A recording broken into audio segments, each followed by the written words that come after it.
প্রিয় দেশবাসী, আমরা গত বছর 2024 সালের জুলাই আগস্টে বৈষম্যহীন একটি বাংলাদেশ গড়ার লক্ষ্যে আমাদের 2000-এর অধিক তাজা প্রাণ ঝরে গিয়েছে।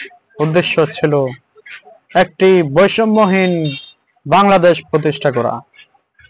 কিন্তু এই বৈষম্যহীন রাষ্ট্র প্রতিষ্ঠা করার জন্য আমরা যেসব উপদেষ্টাদেরকে দায়িত্ব দিয়েছি, তারাই এই বাংলাদেশে সর্বাধিক বৈষম্য সৃষ্টি করে রেখেছে। তার একটি জ্বলন্ত উদাহরণ হলো বাংলাদেশের নোয়াখালীর পেচ্ছন্ন দ্বীপ, হাতিয়া এবং সন্দ্বীপ। বাংলাদেশের উপদেষ্টাদের দায়িত্ব নেওয়ার 5 মাসের মাথায় সন্দ্বীপে ফেরি চালু হয়ে গিয়েছে। এই সন্দ্বীপ থেকে চট্টগ্রামের দূরত্ব হাতিয়ার নলছিরাঘাট থেকে শেয়ারমার্কেটের দূরত্বের চাইতেও কম, এবং অনেকটা সন্দ্বীপ থেকে চট্টগ্রামের যাতায়াত অনেকটা কম ঝুঁকিপূর্ণ। কিন্তু আমাদের হাতিয়ার শেয়ারমানঘাট থেকে নলছিরাঘাট অথবা নলছিরাঘাট থেকে শেয়ারমানঘাটের যাতায়াত বিশেষ করে বর্ষাকালে দারুণ কষ্টকর হয়ে যায়। দেখুন উপদেষ্টা ফজল কবিরের কতটুকু দূরত্ব, কতটুকু বৈষম্য।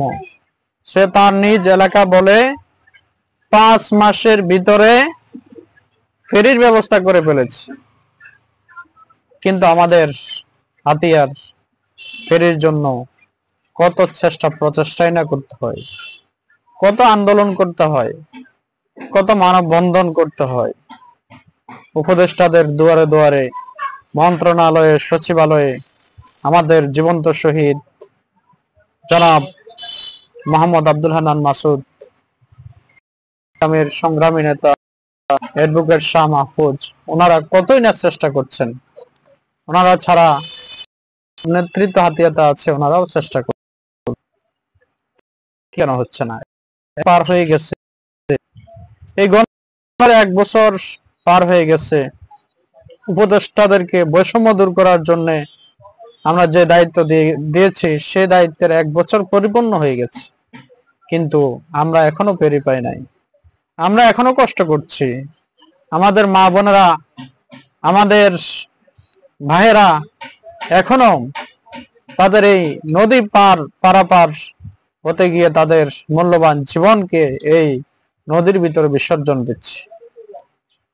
চিকিৎসার জন্য তারা তাৎক্ষণিকভাবে নোয়াখালীতে, ঢাকা, চট্টগ্রাম যেতে পারছে না। কোনো মানুষ মারা গেলে, কোনো আত্মীয়স্বজন মারা গেলে তাৎক্ষণিকভাবে তারা নোয়াখালী, চট্টগ্রাম, ঢাকা থেকে, বাংলাদেশের বিভিন্ন অঞ্চল থেকে শুধুমাত্র এই নদীটির কারণে, এই উত্তাপ মেঘনা নদীর কারণে তারা তাৎক্ষণিকভাবে হাতিয়ে আসতে পারতেছে না। তাদের প্রিয়জন, তাদের মা বাবা, তাদের স্ত্রী, তাদের ছেলে সন্তান মারা যাচ্ছে। এক নজর তারা নিজ চোখে শেষ বিদায় দিতে পারছে না, দেখতে পারছে না, এমনকি জানাজায় পর্যন্ত অংশগ্রহণ করতে পারছে না। এত বৈষম্য আমাদের কেন?